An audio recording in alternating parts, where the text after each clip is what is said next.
Morning po sa bawat isa. Kumusta po kayo sa nagdaang mga linggo? Mabuti po ba ang inyong kalagayan, mga kapatid? So, sa maraming linggo na nagdaan, patuloy po natin tinatalakay yung pagpapagaling ng Diyos. Tama po ba? Patuloy natin na tututunan kung sino ang Diyos bilang Jehovah Rapha. Nakikilala natin ng lubos yung character na to ng ating Panginoon sa bawat linggo na nagdaan. At nakakatuwa po, no? Ewan lang po sa ating mga kapatid.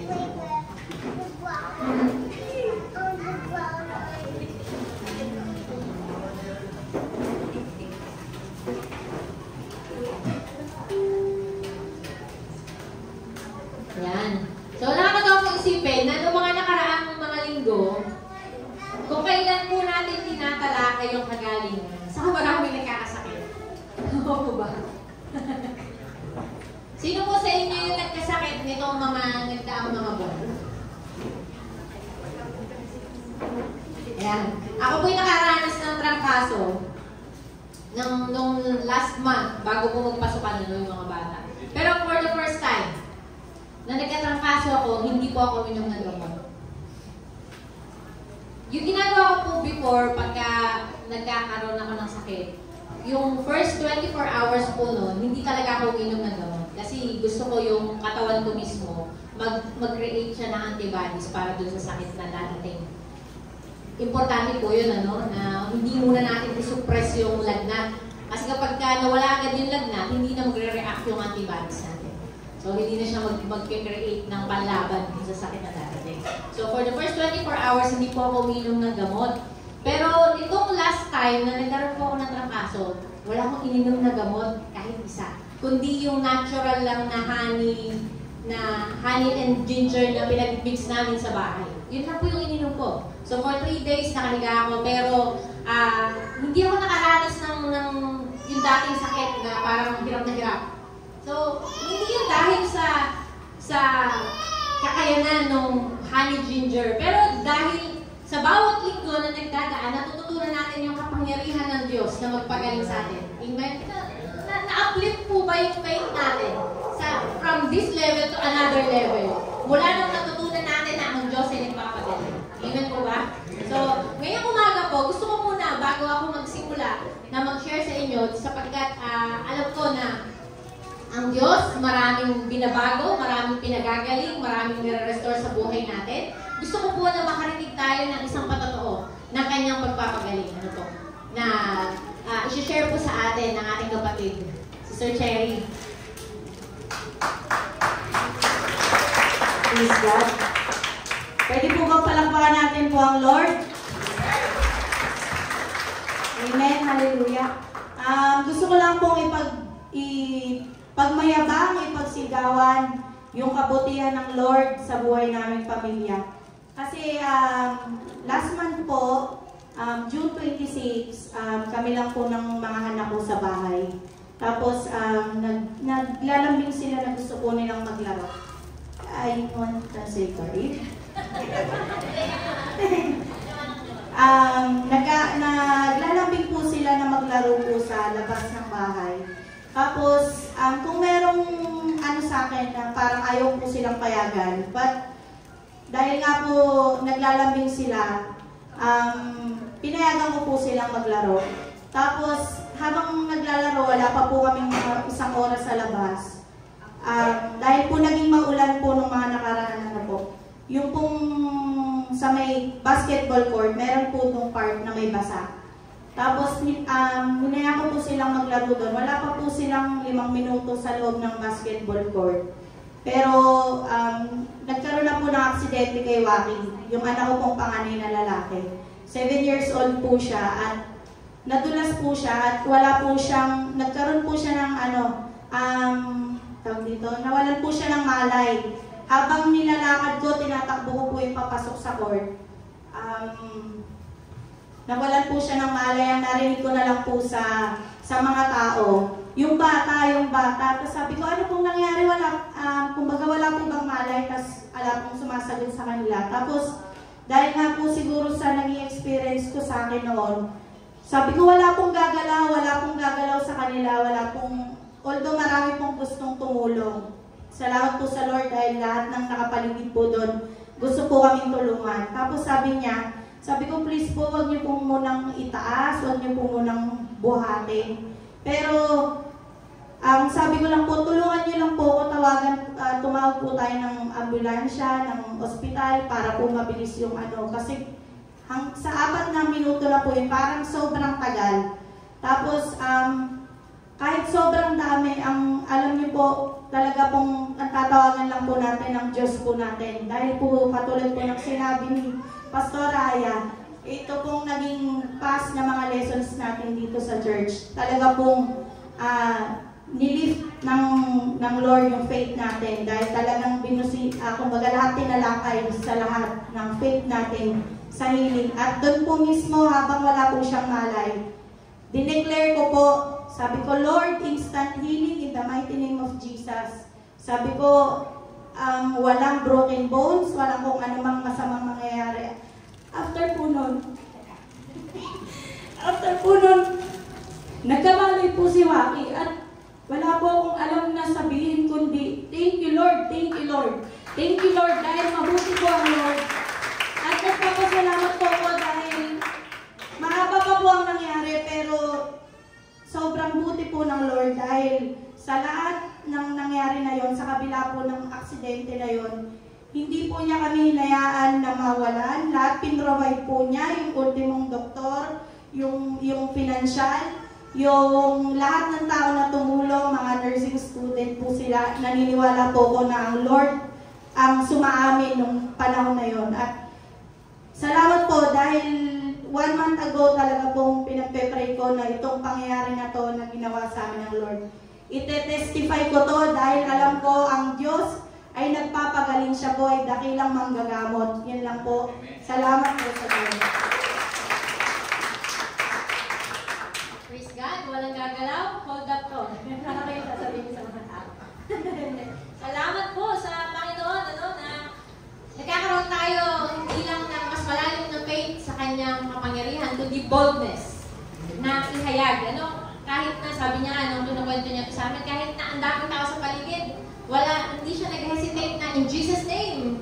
Walang masamang nangyari, gagaling ka in Jesus' name. Naririnig ng mga tao. So, hanggang sa bumabiyahe siya papuntang hospital, nananalangin siya doon, hindi siya tumigil sa panalangin. At kumikilos ang Diyos sa ating panalangin at sa ating pananampalataya. Amen? So, mabuti po ang Panginoon. At sa araw po na to, hindi pa rin tayo natatapos sa ating pagtalakay patungkol sa kagalingan. Sapagkat ang nais ng Diyos, hindi lang tayo i-heal at i-restore, kundi buuin tayo lahat. Nais ng Diyos na maranasan natin yung kabuuan sa ating buhay. At naniniwala po ako na maraming aspeto na ng buhay natin yung pinagaling ng Panginoon. Tama po ba? Pinagaling tayo ng Lord physically, pinagaling tayo ng Lord sa ating spiritual sicknesses, sa ating emotional burdens, pinalaya tayo ng Panginoon, sa ating addiction, lahat po yan, mental diseases or mental sicknesses, mental health natin, inayos ng Panginoon, binigyan na tayo ng kapayapaan from troubles na nararanasan natin, at patuloy ang Panginoon sa paggawa sa ating buhay. And ngayong araw po na to, gusto kong talakayin sa inyo, kasi for the past 2 weeks, mula nung last time na nagturo si Pastor Lance and then si Pastor Gabby, pinapakita sa atin ng Diyos kung ano yung susi para ma-unlock natin yung kagalingan. Although, inisa-isa sa atin yung bawat aspeto ng mga bahagi ng ating buhay na pinagagaling ng Diyos, ngayon naman, pinapakita sa atin ng Panginoon kung paano natin i-unlock yung healing na yon sa buhay natin. Basahin po natin ang nakasunod sa Psalm 27 verse 4. Pwede po ba tayo tumayo? Oh, wala.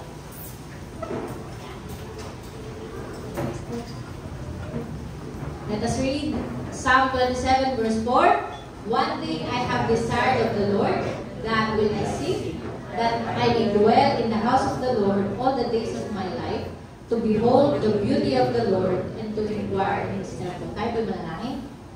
Purihin ka, aming Diyos. Salamat po sa inyong dakilang kapangyarihan, Ama, sa iyong dakilang presensya, Panginoon, na narito sa aming kalagitnaan. Patuloy mo kami tinatawag para lumapit sa iyo, para makilala ka pa ng lubusan, O Diyos. Gumagawa ka po sa buhay namin, Panginoon. Hindi ka nagpapabaya, Lord God. At patuloy na pinalalalim mo yung aming pananampalataya, yung aming relasyon, Panginoon. Pinag-uugat mo, Panginoon, ng malalim yung aming relasyon sa iyo. Salamat, Panginoon, sa mga pagkakataon na pinatutunayan mo sa amin yung kapangyarihan mo, na ikaw ay buhay, O Diyos, ikaw ay mabuti at ikaw ay tapat, Lord God. At maging sa umagang ito, we ask na patuloy na umilos ang iyong presensya, Lord God, sa buhay ng bawat isa, Panginoon, sa pakikinig namin ng iyong salita, mahayag ng mabuti ang iyong kalooban, O Diyos. Mahayag, Panginoon, kung ano yung plano mo sa buhay namin, Lord God. Ikaw po ang malitaas at madakila. Maghari ka, Panginoon, sa puso ng bawat isang narito. Salamat po, Panginoong Jesus. Hinihingi namin ba ng Espiritu ang patuloy mong pakikipisan sa amin, O Diyos. Bigyan mo kami ng kagalaan na marinig, Panginoon, ang iyong mensahe ngayong umaga. Po ang aming dalangin sa pangalan ni Jesus. Amen. Psalm 27 verse 4, one thing I have desired of the Lord, that will I seek, that I may dwell in the house of the Lord all the days of my life, to behold the beauty of the Lord, and to inquire in His temple. Isa sa mga maraming pagkakaiba po ng dalawang testaments, ng Old and New Testaments, pagdating po sa usapan ng work of the Holy Spirit, is that nung panahon ng Old Testament, wala pa po tayong indwelling ng Holy Spirit. Ano po? Yung banal na Espiritu, pag sinabi po natin kasi indwelling, nung tinanggap natin si Jesus, truly, bilang ating Savior and Lord, nanahan sa atin ang banal na Espiritu. At hindi po siya lumilisan. Nung time ng Old Testament, ang banal na Espiritu po ay nananahan sa taong inanoint ng Panginoon. Kung sino ang pinili ng Diyos, nandoon yung anointing.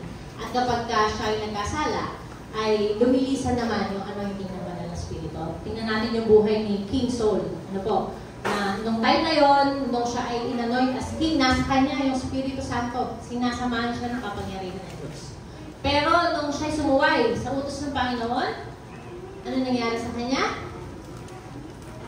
Dumisan yung banal na Espiritu at pumili ang Diyos ng panibago na magiging hari ng Israel.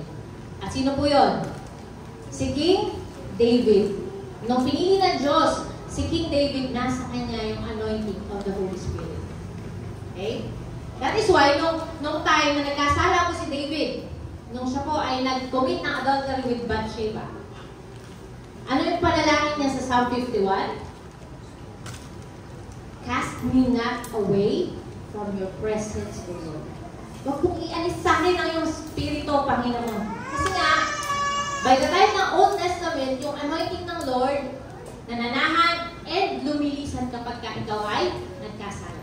Kapag sumuway ka sa kalooban ng Diyos. Okay? So, yun yung isa sa mga differences. Sabi ni David, cast me not away from your presence, O Lord. Take not your Holy Spirit from me. Okay? Huwag mo pong ialis sa akin ang iyong Espiritu, O Diyos.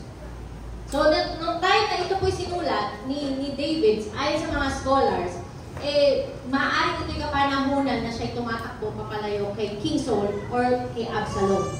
Ito yung mga panahon na siya'y nagtatago sa ilang, sa kagubatan para iwasan yung kamatayan. Ano po, na nabanta sa kanya ng kanyang anak or ni King Saul. So, that's why, si David po, sabi niya, meron akong isang desire. Ano yung desire na yun? To dwell in the house of the Lord all the days of my life. Kasi nung panahon na yun, yung pong presensya ng Diyos ay nananatili sa kanyang templong kabanal-banalan. Pansinin ninyo, kung nasan yung Ark of the Covenant, nandoon yung presensya ng Diyos. Kung nasan yung holy place, Holy of Holies, nandoon yung presensya ng Diyos. So, nung panahon na to, nagtatago si David sa ilang, ang nais niya yung makabalik siya sa tahanan ng Diyos kung nasaan ang presensya ng ating Panginoon.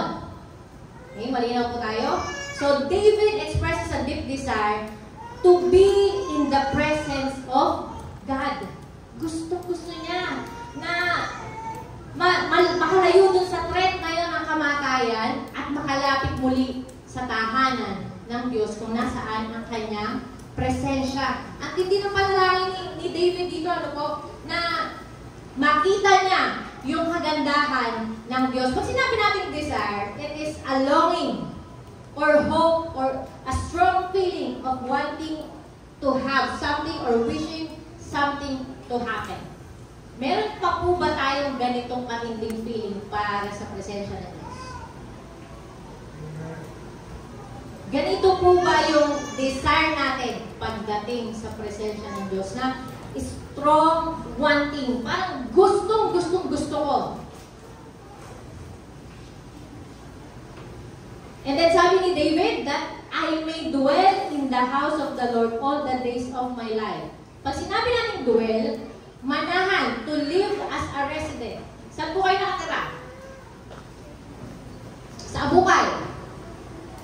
Kung bibigyan po kayo ng pagkakataon na lumipat ng bahay, lilipat po kayo?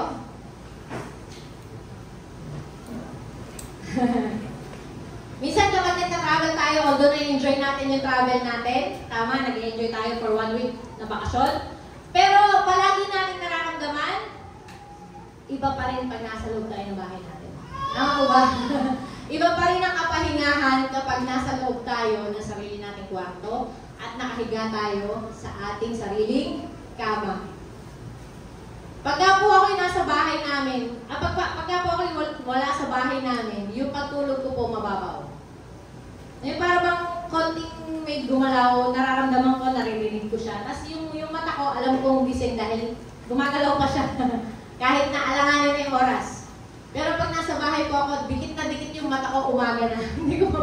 Hindi ko pa maidilat, sobrang dikit na dikit yung mata ko. Kasi nandun ka sa lugar kung saan ka payapa. Kaya nga si David, nasabi niya, gusto niyang manahan sa presensya ng Diyos. Kung saan nandoon yung kapayapaan. Amen. And to behold the beauty of the Lord. Kung sinabi natin to behold, ito yung to perceive. Gusto mong makita sa sarili mong mga mata kung gaano ba kaganda ang Diyos. Ang tindi ng pagnanasa ni David, no? Tinitingnan ko to sa mga commentaries at sa mga reviews na hindi to basta parang tula lamang po na sinulat. Dahil ito talaga yung puso niya para sa Panginoon.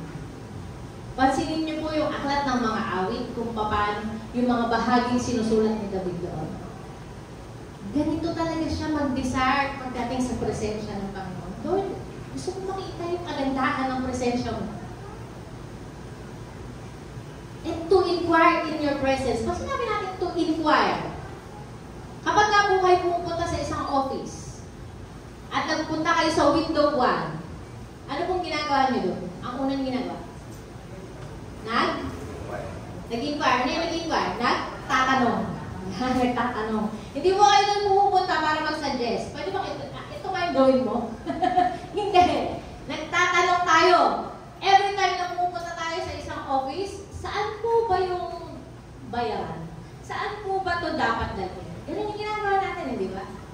And David wanted to inquire in his temple, Lord, ano nga ba yung tao na sukat mong pagkamahalin? Lord, sino ba ako sa harapan mo at minahal mo ako ng ganito? That is inquiring, nagtatanong ka. Hindi po tayo lumalapit sa Diyos para lang mag-suggest sa Kanya. Panginoon, pagpalain mo nga ang buhay ko. Panginoon, ito yung kailangan ko eh, ibigay mo ano sa akin? No.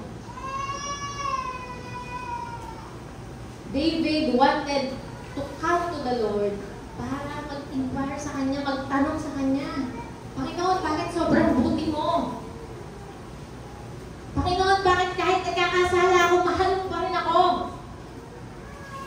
Panginoon, bakit napakatapat ng pag-ibig mo? That is inquiring. Ano po? And why does David have this kind of feeling for the Lord? Tingnan natin, anong meron sa presensya ng Diyos na talagang gustong-gusto ni David na maranasan yung presensya na? It is because of the power that His presence holds. Naniniwala ba kayo na makapangyarihan ng presensya ng Diyos? Excited ba kayong malaman yung kapangyarihan ng presensya ng ating Diyos? Hindi naman halata. Do we have that desire na maranasan, manahan tayo sa presensya ng Diyos, katulad ni David, mapagmasdan yung kagandahan ng presensya ng Diyos, katulad ng pagnanasa ni David. Nakita niyo na ba kung gaano kaganda ang Diyos? Sabi niya, hindi sapat yung mata natin, hindi kaya i-contain ang ating isipan, hindi kaya makita ng ating mata. Pero sabi ni David, Lord, gusto ko sana ma-perceive ng paningin ko kung gaano kaganda yung presensya mo. And David knew, he was aware of the many benefits of being in the presence of God. Alam ni David yun, na kapag nasa presensya siya ng Diyos, napakarami niyang benepisyong matatanggap. Hindi lang physical at material blessing. Kapag pinag-usapan natin ang presensya ng Diyos, hindi ito natatapos sa material na pagpapala. That is the list of the blessing na pwedeng ibigay sa atin ng Diyos. Okay? At ngayong araw po na to, patuloy natin pag-aralan kung ano pa yung mga benepisyo. One of the 1,000 benefits na pwede nating makuha mula sa presensya ng Diyos. Ang title po ng ating mensahe, The Healing Power of God's Presence. The Healing Power of God's Presence. Do you believe that the presence of God has a significant role in healing? Amen. Amen. Ang presensya ng Diyos, meron po yung napakalaking bahagi pagdating sa ating kagalingan.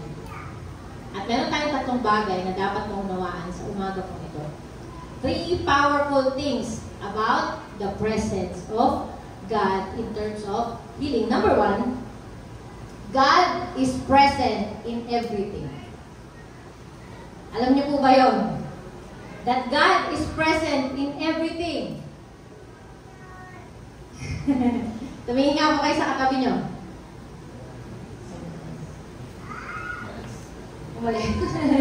Okay?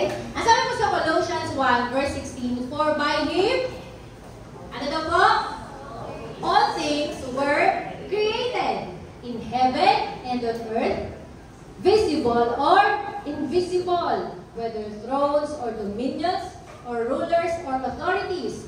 All things were created through Him and for Him. Pag sinabi ko po yung word o yung name na God, ako po tumutukoy sa wholeness of the Trinity. Ano po? Huwag po kayo malilito. Kung sasabihin ko si Jesus, the Holy Spirit, and the Father God, isa lang po yung tinutukoy ko. Okay? So, mula pa sa pasimula, naroon na ang ating Panginoong Jesus. Sa pamamagitan niya, nalikha ang lahat ng bagay. Amen?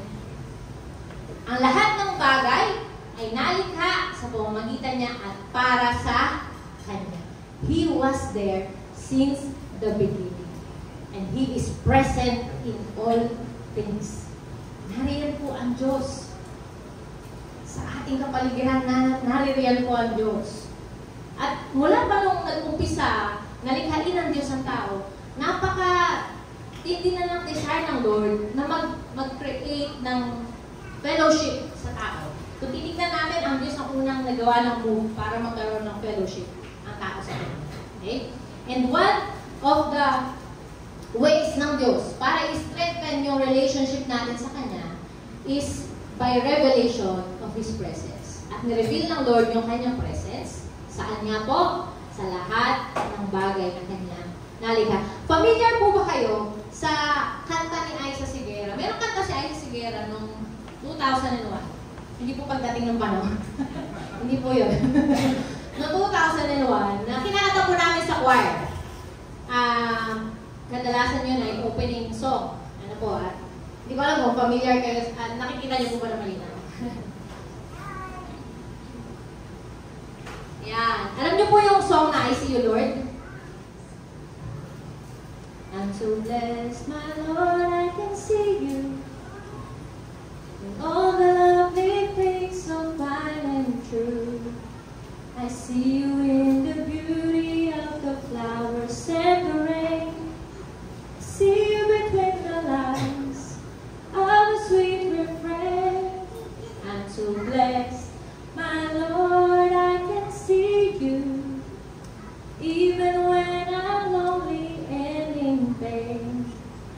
see you in the beauty of the stars at night.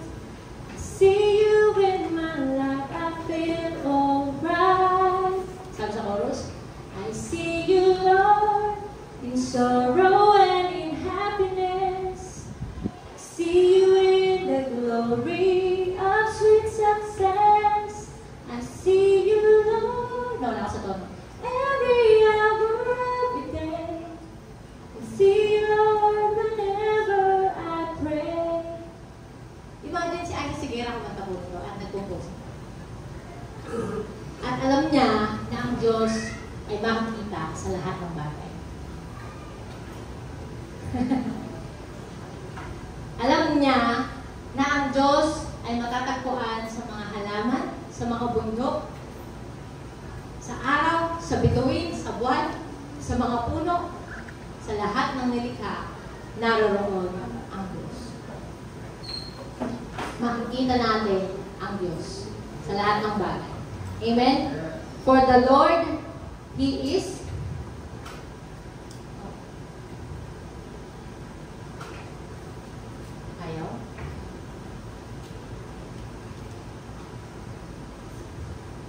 He is present in nature. Ang Diyos po ay matatagpuan natin, ang kanyang presensya po ay matatagpuan natin even sa ating kapaligiran. Nasabi po ng Psalm 19 verse 1, the heavens declare the glory of God. The skies proclaim the works of His hands. Ang sabi naman sa Psalm 104 verse 24 to 25, how many are your works, Lord? In wisdom you made them all. The earth is full of your creatures. There is the sea, vast and spacious, teeming with creatures beyond number, living things both large and small. So, every creations speak of the glory of God's presence. Mga kapatid. Pinag-uusapan po natin yung healing power ng presence ng Lord. At gusto kong ipaunawa sa inyo that the presence of God is present in every creature.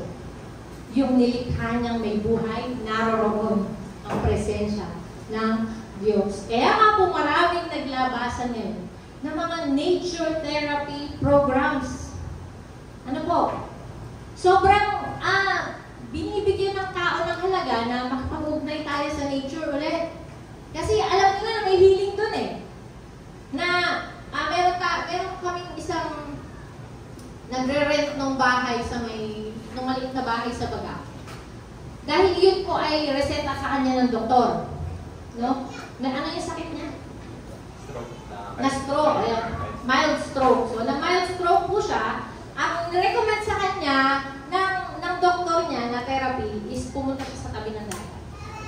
Tumapak siya sa lupa ng dagat nang sa buhangin ng dagat nang walang panyapa, kundi paalam, na makipag-connect siya ulit sa nature. Kasi sabi ng doktor, magkakaroon siya ng kagalingan doon, lalakas siya doon. Okay? Kailangan niya mag-connect sa nature para lumakas ulit siya. So, itong mga tao na to, alam nila na mayroong kagalingan mula sa mga nilikha. Okay, sabi nga po ni AI, that nature has profound therapeutic effects on both mental and physical well-being. Spending time in natural environments can reduce, ano daw po? Stress, improve mood, and enhance cognitive function. Nature-based interventions like forest bathing and ecotherapy are increasingly recognized as valuable tools for managing various mental health conditions, including depression, anxiety, and post-traumatic stress disease. Ang daming gamot ng nature para sa atin. Not because the nature itself heals. Not because nature has power to heal. But because the God who created it has the power to heal. Amen. Naranasan kong tumingin sa dagat, nanatili ako doon ng ilang oras, hindi ko na namamalayan yung oras sa sobrang payapa ng nararanasan kong pakiramdam. Kapag pumupunta kami, nagkakamping kami, tumitingin ako sa bundok, Nakikita ko yung paggalaw ng mga ng hangin at ng ulap. Payapa yung aking pakiramdam, not because of its healing power, but because it reflects the glory of the presence of God. Amen. So meron tayong healing sa nature because it is created by our Creator, the Lord Jesus Christ. And it reflects the beauty and glory of God. Pangalawa, the presence of God is present in every believer. Tingnan nyo nga po ulit ang yung katabi. Naniniwala po ba kayo na present yung presensya ng Diyos sa kanila? Amen? O no amen? Amen. Ang sabi po sa 2 Corinthians 3 verse 18, and we all with unveiled face, beholding the glory of the Lord, are being transformed into the same image from one degree of glory to another. For this comes from the Lord, who is the Spirit sa Tagalog po. At ngayong naalis na ang talbong, nagniningning sa ating mukha ang kalwalhatian ng Panginoon. Mula nang tumanggap tayo kay Kristo, nanahan sa atin ng banal na Espiritu, inalis ng Diyos yung tabing sa ating mukha, nagniningning sa atin ang kalwalhatian ng Panginoon. Kaya nga po sa cell group, kapag sumama tayo doon, meron tayong problema, pinanalangin tayo, gumagaling tayo. Kasi yung mga kasama natin na mananampalataya, the presence of God is in them. Amen. Amen. Parang hindi talaga kayo mandun sa ayaw nyo maniwala. Kaya nga po kapag lumapit tayo, pumunta tayo sa church, nakakaranas tayo ng overwhelming peace because nananahan ng Diyos sa bawat mananampalataya. Hindi po siya malayo sa atin mga kapatid. Hindi tayo katulad ng panahon ni David na kailangan natin pumasok sa templo. Kung nagtataguman tayo sa mga bumbay namin, sa mga bumbay na pinagkukutangan natin, hinahanap natin yung templo ng Diyos para magkaroon tayo ng kaligtasan. Hindi po ganun ng Diyos. Nasa bawat mananampalataya ang Panginoon. Okay? Nakikita natin ang kalwalhatian ng Diyos sa mga kapatid natin. At ang kalwalhatian yan na nagmumula sa Panginoon na siyang Espiritu, ang siyang magbabago sa atin mula sa antas ng kalwalhatian hanggang tayo'y maging kalarawan niya. Hindi lamang po, nung tinanggap natin si Kristo, hindi lamang po paglaya yung pinagkaloob ng Diyos sa atin. Okay? Kundi maging yung kanyang kalwalhatian kasama pong pinagkaloob sa atin ng Diyos. At nararanasan natin yung kalwalhatian na ito ng Panginoon habang lumalapit tayo kay Kristo. Habang nilalapit natin ang ating sarili sa ating Panginoon Jesus, sa banal na Espiritu. This is the progressive work of the Holy Spirit in every believer's life. That we are being changed from one level of glory to another. Trabaho po yun ng banal na Espiritu sa buhay ng bawat isa sa atin. And that is the reason why kahit po sa church, sa body of believers, natatagpuan natin yung kagaling. Kung bakit kapag nakikisama tayo sa mga kapatid na nananampalataya sa Diyos, nakakarinig tayo ng mga payo nila, nakakatagpo tayo ng kagaling. Nakakatagpo tayo ng kapayapaan. And pangatlo, the Lord is present in you. Ayan, ang problema po ng maraming mananampalataya. We seek far, we seek long. Kung kanina-kanina tayo pupunta para mahanap yung anointing ng Lord, punta tayo kay Pastor kasi nandun yung anointing. Pag pinanalangin niya tayo, gagaling tayo, punta tayo muna kay Pastor. Let's say for example si Cherry. Nung na-aksidente si Waki, tumawag pa siya, Pastor, baka available ka ngayon. Ipag-pray mo po si Waki kasi andito siya, bulagta po siya ngayon. Ilang oras po yung aabutin bago makarating si Pastor. May I remind you, brothers and sisters, the presence of God is in you. Amen. Nasa iyo yung presensya ng Diyos. Okay?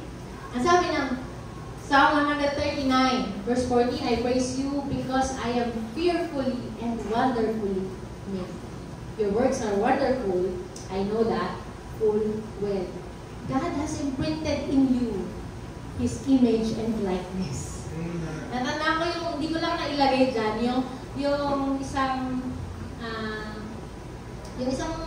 clip kung saan pinakita na yung bawat bahagi ng katawan natin merong parang protein na cross-like, parang cross-like na part sa ating body. Yung ginawa ng Diyos, yung human body, sobrang special ito kung nag-aaral tayo, anatomy and physiology, sobrang special ng katawan ng tao. Ano po? Yung bawat substance na meron tayo, nandoon yung image and likeness ng Lord. That even sa pinakamaliit na bahagi ng ating katawan, merong cross-like, parang cross na cell sa buhay natin, sa katawan natin. It is imprinted in you. And God's presence is in you. Jesus Christ is in you. Kapatid, the Holy Spirit is in you. Nung ginawa ka ng Diyos, nung nalikha ka ng Diyos, sobrang thoughtful niya habang ginagawa ka. Hindi po ito parang putik na minolde, tapos pinato sa pader kung ano yung nalabasan, yun na. Imagine kung gano'n ang paglikha ng Diyos sa tao. Kumuha siya ng alabok, binilog niya, tapos binato niya, anong kalalabasan ni Adan? Hindi po gano'n ang nilikha ng Diyos sa tao. Pinag-isipang mabuti, pinlanong mabuti, ginawa ng sarili ng mga kamay. At hiningahan ng kanyang hininga. Amen. So, nung tinanggap mo si Kristo, the presence of God is in you. Pangalawa, because the presence of God is in you, God invites you to draw near to Him. Nais ng Diyos na lalo pa tayong lumapit sa Kanya. And hindi po tayo pinalalapit ng Diyos dahil malayo tayo sa Kanya. Sabi ko nga kanina, ang presence ng Lord nasa atin. Pero bakit merong call ng Lord for us to draw near to Him? Bakit? Not because He is far away from us, but because we desire His influence in our lives to become bigger. Gusto ng Diyos na maging mas malaki yung influensya niya sa buhay mo. Hindi ka pinalalapit ng Diyos dahil malayo siya. Pinalalapit ka ng Diyos para mas makilala mo pa siyang mabuti. Para mas maunawaan mo pang mabuti kung sino ang Diyos sa buhay mo. For you to see and behold His beauty. Kapag meron tayong problema, madalas lumalaki yung problema. Nalilimutan natin na ang Diyos ay nasa atin. That is why God is inviting us to draw near to Him. Para maging mas malaki yung paningin natin sa Diyos kaysa sa anumang pagsubok at problema at sakit na meron tayo. Amen? So, ang sabi po dito sa James 4:8, draw near to God, and He will draw near to you. Cleanse your hands, you sinners, and purify your hearts, you double-minded. Ang nais ng Diyos na kapag lumapit tayo sa Kanya, let us draw near to Him with sincerity and wholehearted devotion. Hindi may doubt na lumalapit sa Diyos. Hindi tayo dapat nagda-doubt kapag tayo po ay lumalapit sa Diyos. And most especially, not for selfish reasons. Kaya tayo lalapit sa Diyos. Kanina nakikinig ako nung life class, na baka tayo kaya nagbibigay kasi gusto natin na palakihin lang ng Diyos yung ating resources. Hindi. Or kaya tayo lumalapit sa Diyos para magbigay ng ating ikapo kasi gusto natin na pagpalain lang tayo ng Diyos personal. Not for selfish reasons. Alam ng Diyos yung mga dahilan sa puso natin kung bakit tayo lumalapit sa Kanya.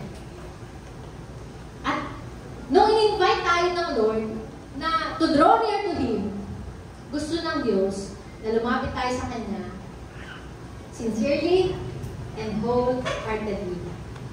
Hindi divided yung ating devotion. At ang napakagandang balita, that when you draw near to the Lord, He will draw near to you.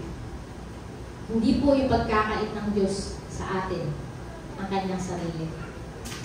Hindi pinagkakait ng Diyos sa sino mang humihingi ng Kanyang Spirito, ng Kanyang Spirito. Okay?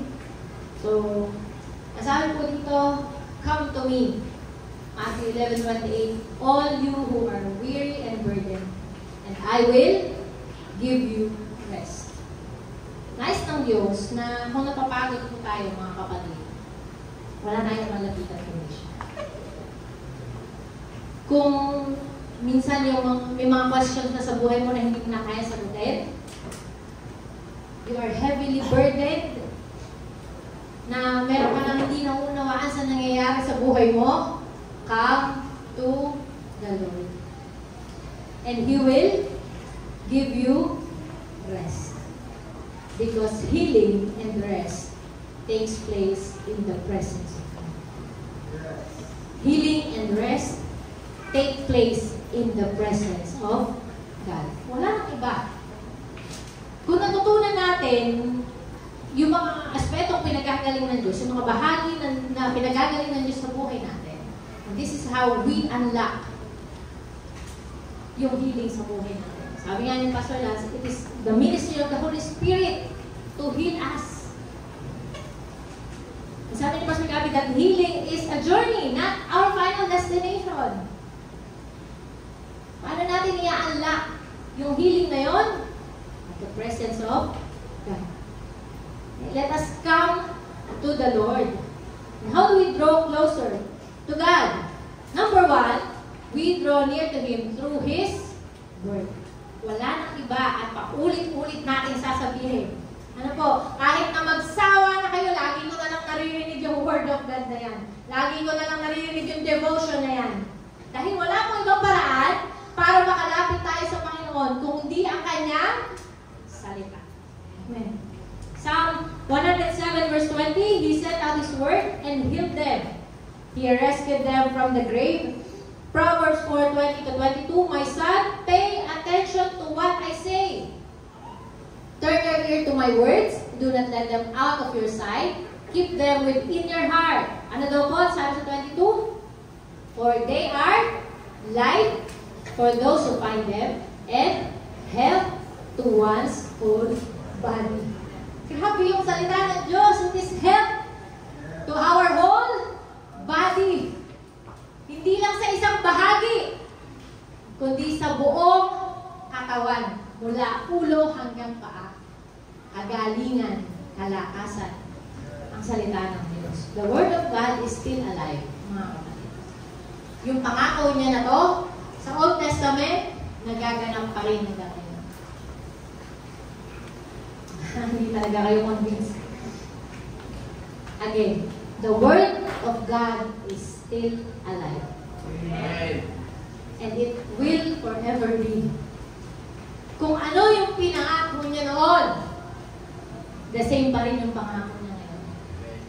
That His Word is life for those who find Him. And health to one's whole body. Huwag natin kaligtaan to sa buhay natin. Ano po? Huwag natin kaligtaan yung salita ng Diyos. Hindi tayo lalapit muna sa doktor kapag tayo may sakit o merong karamdaman. Ang unang source natin ng kagalingan ay ang salita ng Diyos. It is the foundation upon which we build our friendship with the Holy Spirit. Kapag binubuklat natin yung salita ng Diyos, kapag binubulay-bulay natin yung salita ng Diyos, we develop a closer relationship with the Holy Spirit. At doon, pinapakita niya sa atin, pinapakilala niya sa atin ang mabuti kung sino ba ang ating Diyos. Alam natin that God is omnipresent. Ano po? Omnipresent ng Lord. Sabi ko nga kanina, He is in nature.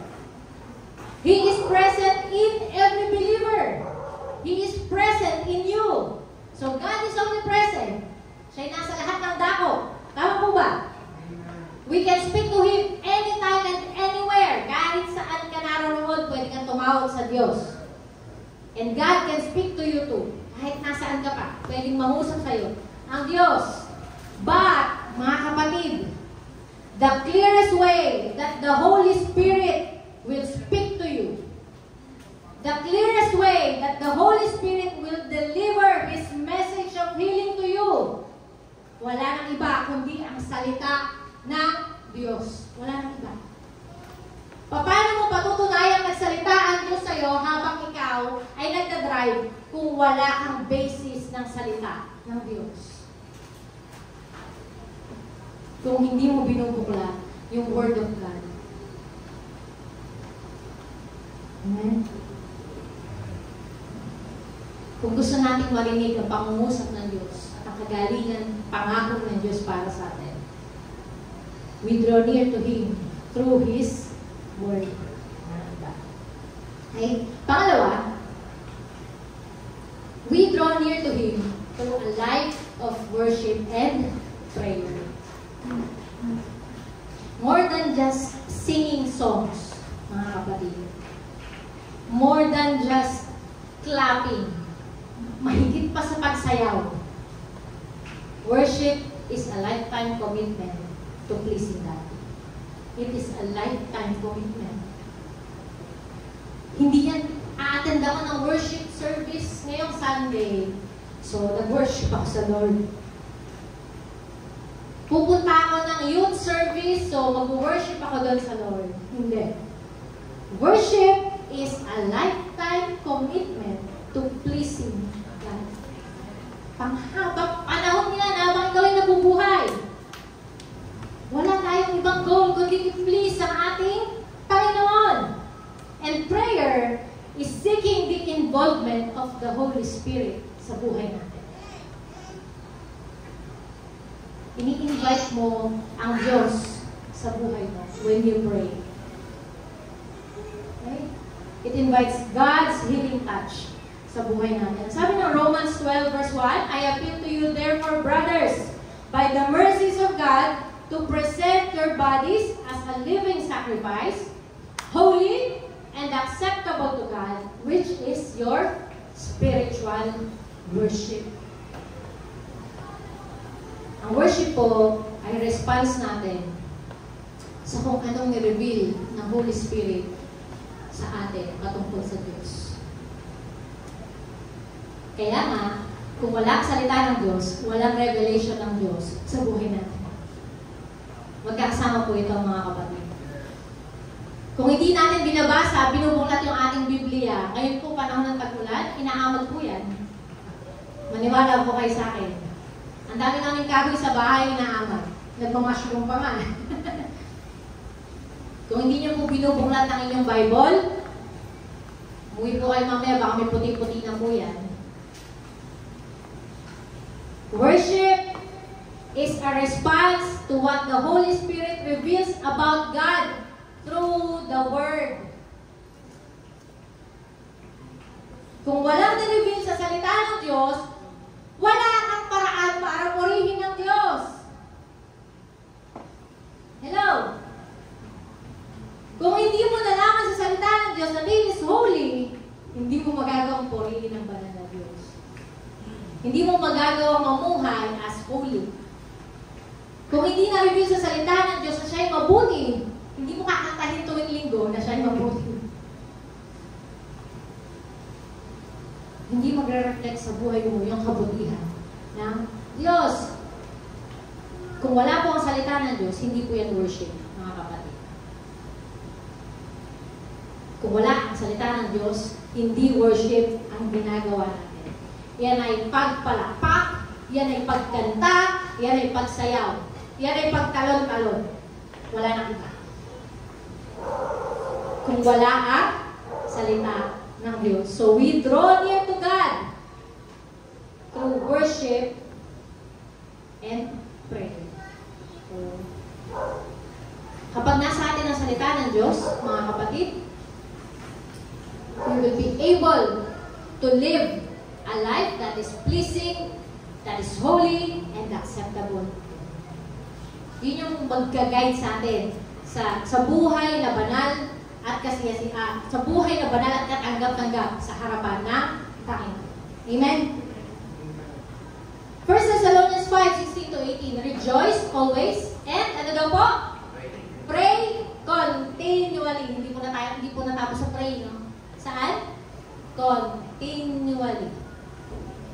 Pray continually. Give thanks in all circumstances, for this is God's will for you in Christ Jesus. So, everything that is spiritual, mga kapatid, is a partnership with God. Lahat ng bagay na patungkol sa spiritual, partnership po natin na sa Diyos. Wala tayong kayang gawin sa mga bagay na yun. Ano po? And healing is not just a matter of the physical. It is spiritual. Ang healing po ay spiritual. So in that term, kailangan natin makipag-partner sa Lord para makaranas tayo ng kagalingan. Amen. Amen. Unti-unti nang yumo-yumo yung mga ulo nyo. So, let us pray continually. Sabi ko nga kanina, everything that is spiritual is a partnership with God. So, hindi lang physical ang healing.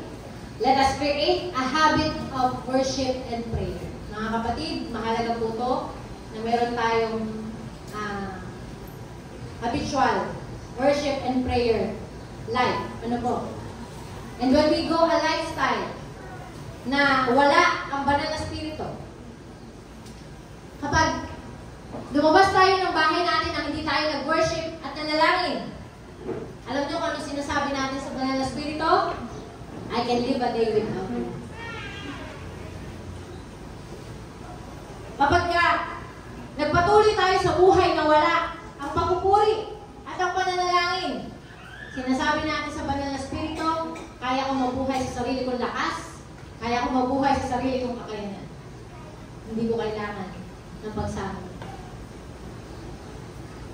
Okay? Let us draw near to God to experience His healing power, to experience yung benefits ng presensya ng Diyos sa pamamagitan ng pananalangin at pagsamba. Pangatlo, we draw near to Him through surrender. And not all surrender means defeat. Hindi lahat ng pagsuko ay nangangahulugan ng pagkatalo, mga kapatid. Hindi porket nag-raise ka ng white flag, talunan ka na. Okay? Because surrendering to God means freedom and victory. Yun lang yung tanging surrender na mananalo ka. If you surrender to God. Mark 14 verse 36. And He said, Abba, Father, all things are possible for you. Remove this cup from me. Yet, ano sabi ni Jesus?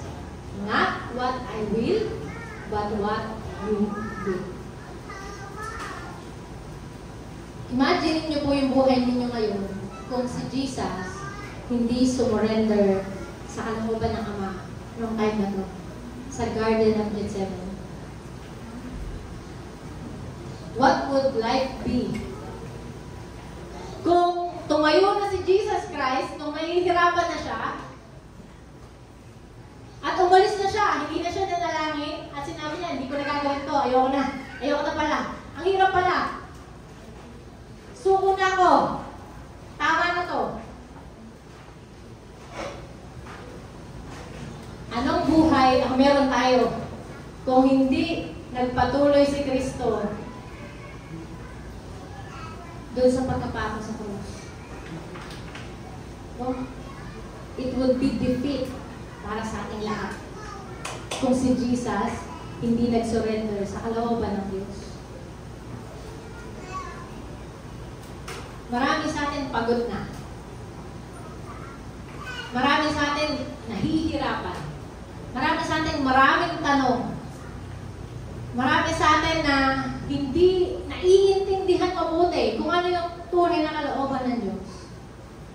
Marami sa atin na gusto nang umalis sa pananampalataya kung kailan ako nanampalataya sa Kung kailan ako lumalapit sa Diyos, saka lalong humihirap. Yung mga pagsubok na pinagdadaanan ko, mas mahirap pa sa dati.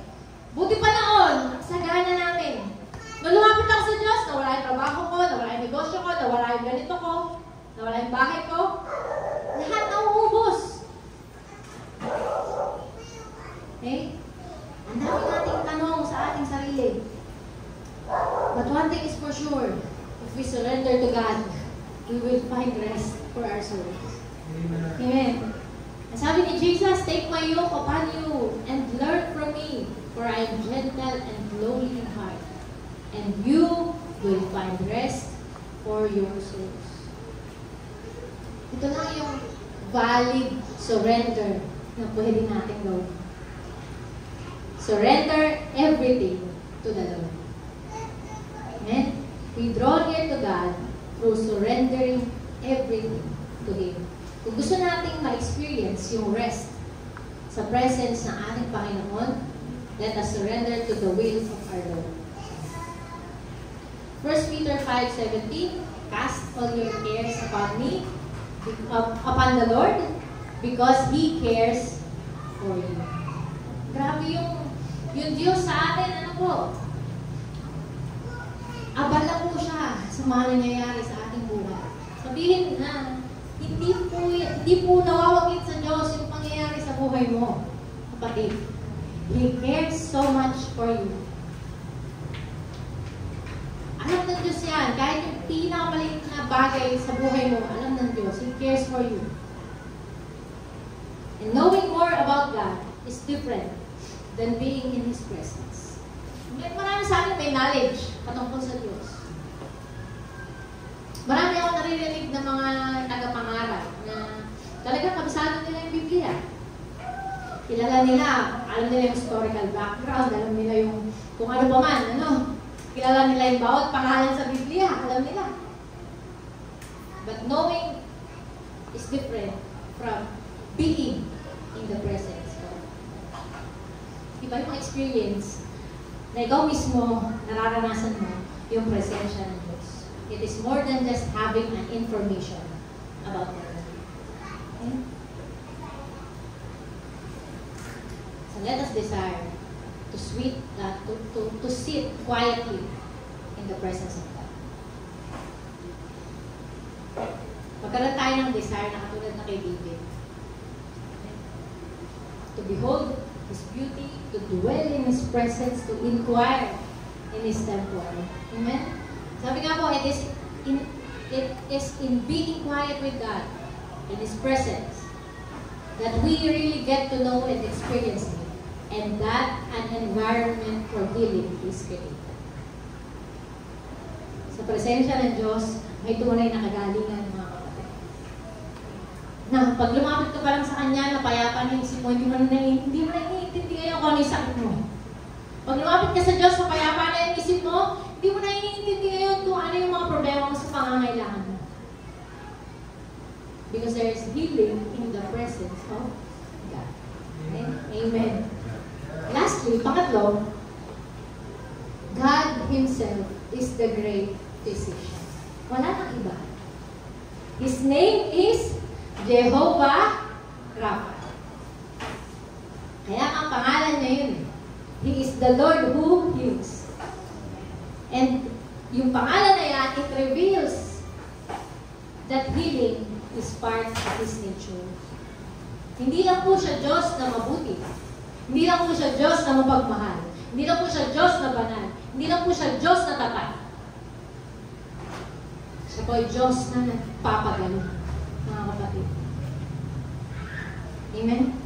In His presence, we find rest. Sabi nga sa Exodus 33 verse 14, nakikita niyo po ba yan? Sa presensya ng Diyos, mayroong kapahinahan. Noong panahon na si Moses ay lilisan, nasabi ng Diyos sa kanya, my presence will go with you and I will give you rest. And in the presence of God, there's joy.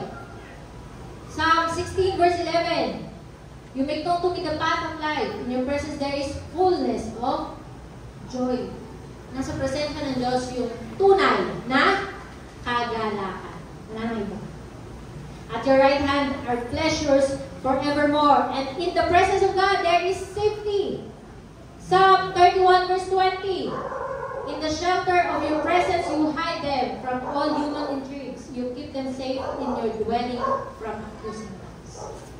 Nasa Diyos po yung ating kaligtasan. Hindi lang po eternal life, kundi kaligtasan even from accidents, from na mga tao na sumisira sa atin, meron tayong kaligtasan sa Diyos.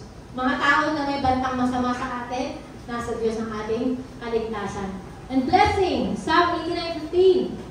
Blessed are those who have learned to acclaim you. You walk in the light of your presence, Lord. And lastly, in the presence of God, there is healing. Luke 5:17, it says there, and the power of the Lord was with Jesus to heal the sick.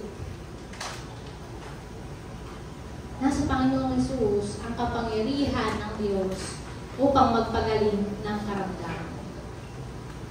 And when we say healing, it is in full context ng healing.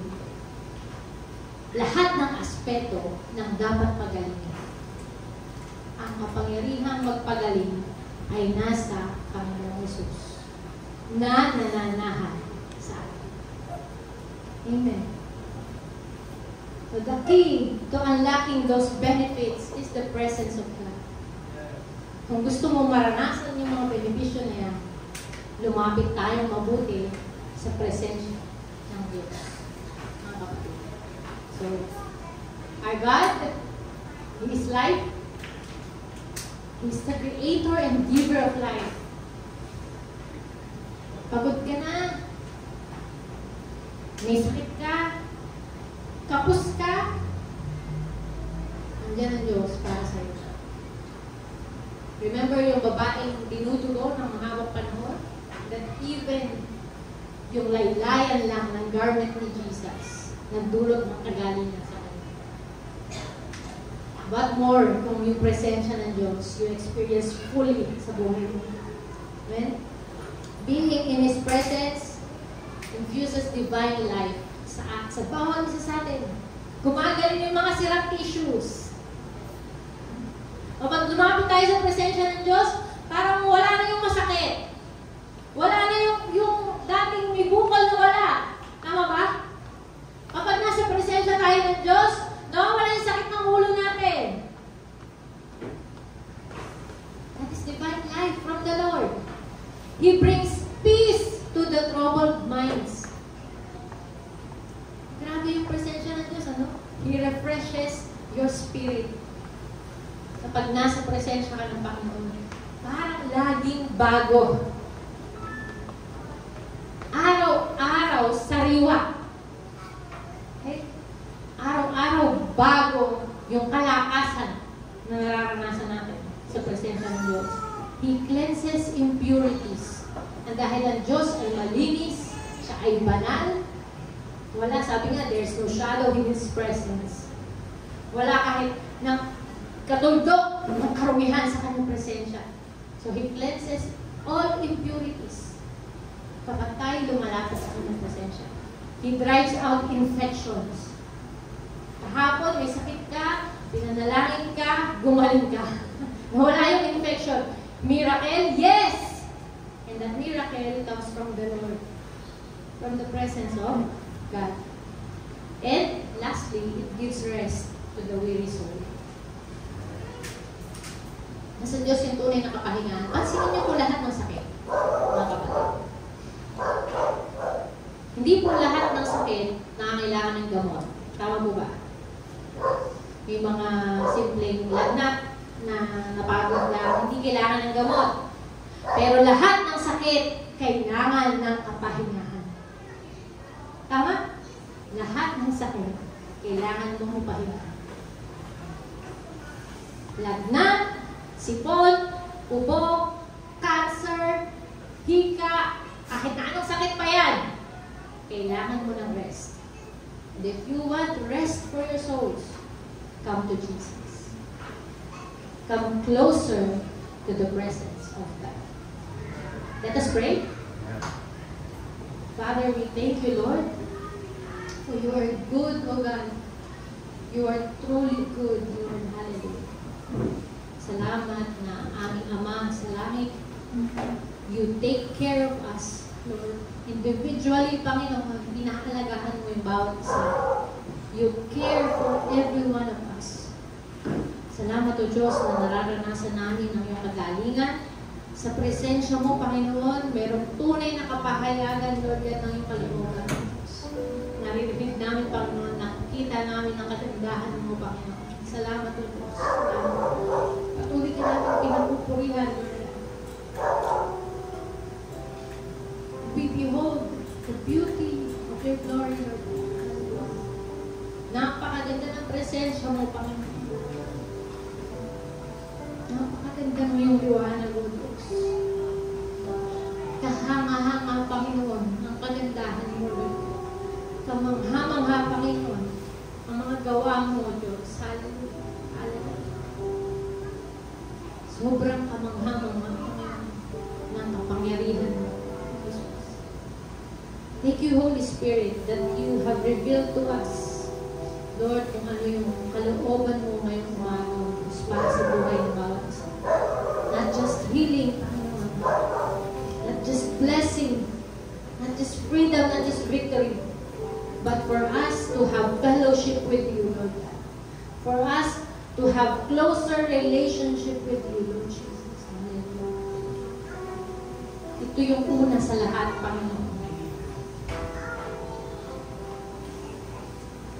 And afterwards, Panginoon, mararanasan namin yung lahat ng benepisyo ng presensya mo na Diyos. Salamat sa mga pangako nito na hindi nagbabago, Diyos. Salamat sa mga pangako at salita mo na kailanman, Panginoon, hindi nagbabago, hindi nagkukulang, Lord God. Thank you, Jesus. Thank you, Jesus. Thank you, Father. Thank you, Holy Spirit. Hallelujah. Hallelujah. We worship you. We worship you this day. Praise you, Lord God. Thank you for your wonderful presence. Thank you, Jesus. Thank you, Holy Spirit. Salamat po, Lord, we ask that you work, Panginoon, continue your work, Lord, sa buhay namin, sa buhay ng mga anak na naririnig. Patuloy pa nga po, nabigyan mo kami ng desire na katulad ng kay David, Lord God. To seek your presence daily, Panginoon. To dwell in your house all the days of our lives, Lord God. To have that desire na pagmasdan ng iyong kagandahan, Lord Jesus. Magkaroon kami ng desire, Panginoon, na hanapin ang iyong kalooban sa buhay namin. Mas malalim pa sa dati, Lord God.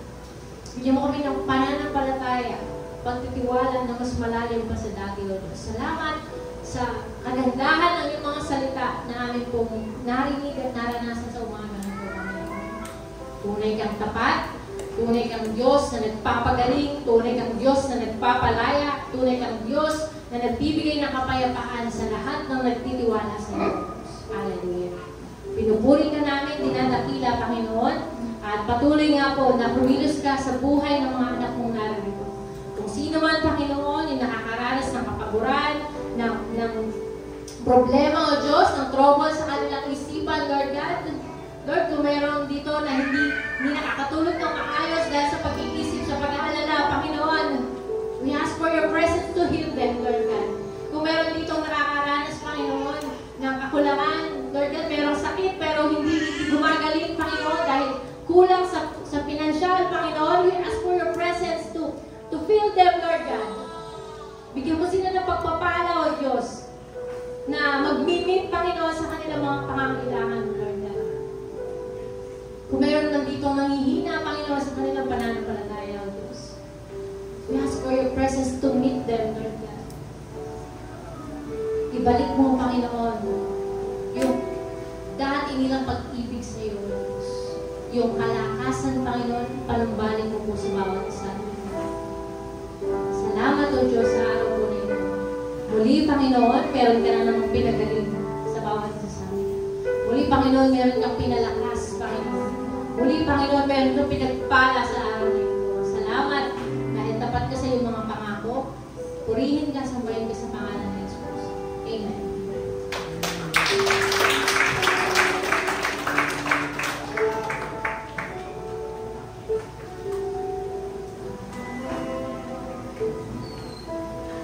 Amen. Praise God. Nakaka-bless po. Tama na nakaka-bless sa presensya ng Lord. Hallelujah. Pwede po ba tayong tumayo para po manalangin sa ating gawain ng pagbibigay? Hallelujah, Lord God.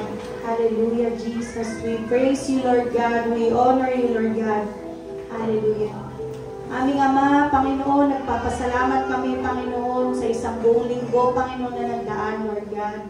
Sa isang buong linggo, Panginoon, ang puno ng biyaya, Panginoon. Maraming salamat, Lord, dahil hindi namin ito, hindi karapat-dapat, Panginoon, ang mga kami, Panginoon, para i-bless mo, Panginoon. Pero dahil ikaw ay mabuti, Lord God, ikaw ay tapat sa iyong pangako, Panginoon, nararanasan namin ito, Lord God. Hallelujah. Maraming salamat, Panginoon, sa pagbe-bless mo ng aming mga trabaho, Lord God, ng aming mga negosyo, Lord God, at aming mga pangkabuhayan, Panginoon, Lord God. We offer, Panginoon, ang halaga, Panginoon, na matatanggap namin, Lord God.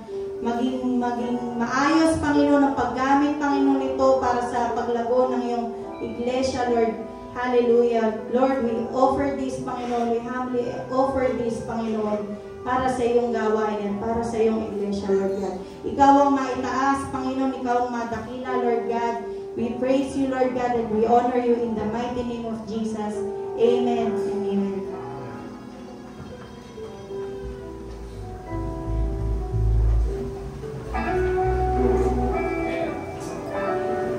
And once again, habang po tayo nagkakalog sa Panginoon, let us continue to worship the Lord. At sama-sama tayo magpuri sa Panginoon.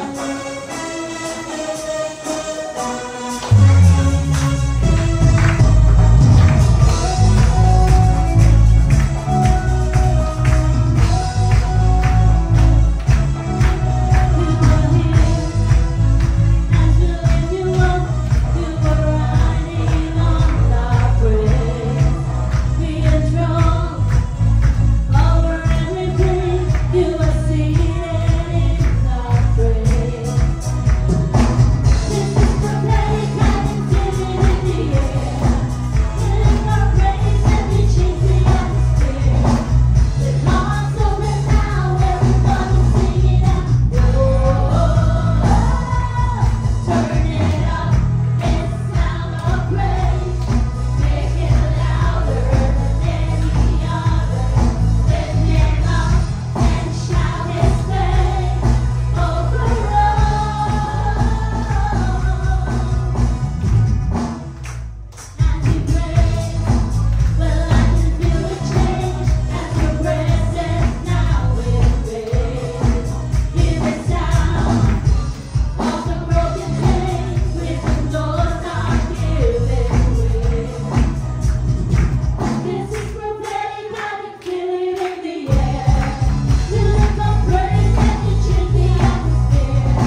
ibigay yung ating mga... Naalala ko yung time nung New Testament kung saan si Peter ay doon kumikilos ang Diyos. Ang sabi doon ng mga tao sa Acts chapter 5 verse 15, yung mga tao nilalagay daw yung mga may sakit doon sa daanan.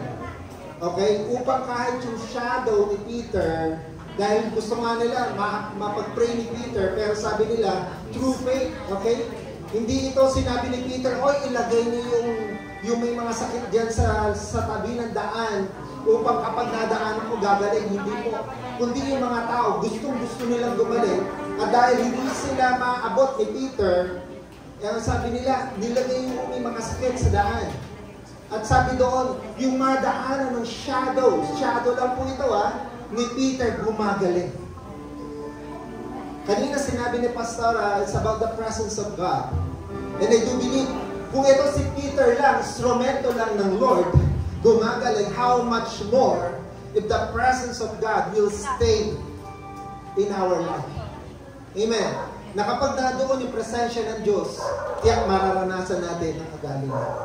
Whatever diseases, sickness, naniniwala mo tayo, yes, meron tayong mga pagkakataon, magkakasakit. But still, the presence of God is powerful enough na kaya niya. Kung siya nagbigay ng kakayanan sa mga doktor, sa mga tao na ginagamit niya to heal the sick, how much more yung source, amen, yung source ng kagalingan. Kaya malaking challenge po ito sa atin na before uminom ka ng gamot, before na pumunta ka ng hospital, see to it, pumunta ka muna doon sa source ng healing. Manatili ka muna doon sa source ng healing.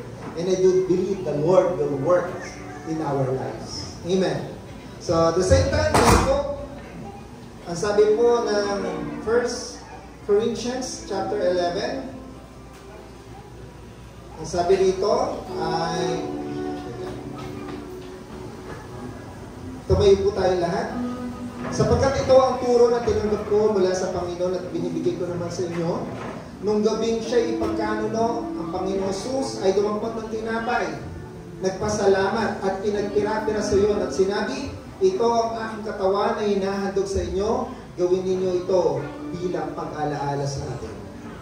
So, ang Panginoong Jesus ay napako sa krus, hinugupit ng maraming beses, 39 lashes, at naroon, dahil sa pag-ibig niya sa atin, kaya nito ginawa. Tanggapin po natin ang tinapay.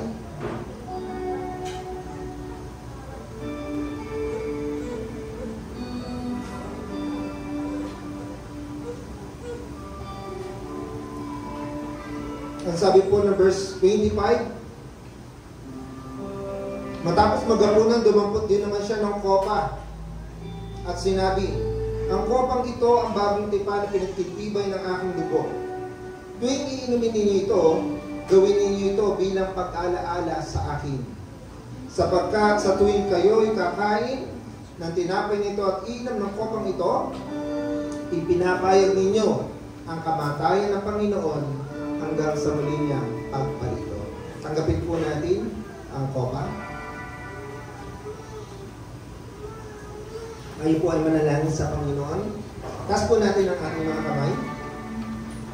Aming Amang Banal na makapangyarihan sa lahat.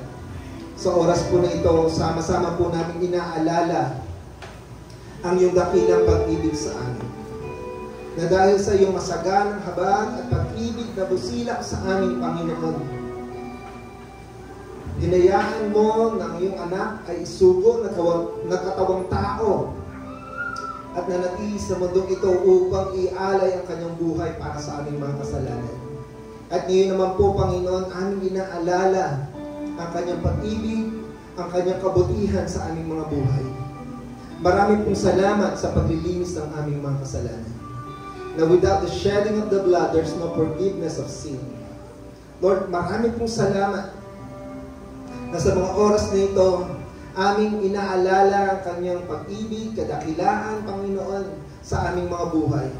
At ngayon din, ang kanyang muling pagbabalik, Panginoon. Tunay nga po kitang-kita na namin sa mga nangyayari sa amin ng mga nakakarang araw, Panginoon. May mga lindol, mayroong mga tsunami, gera, Panginoon, na nagiging lagana, Panginoon. At sinabi mo, ito yung mga tanda na malapit na ang wakas.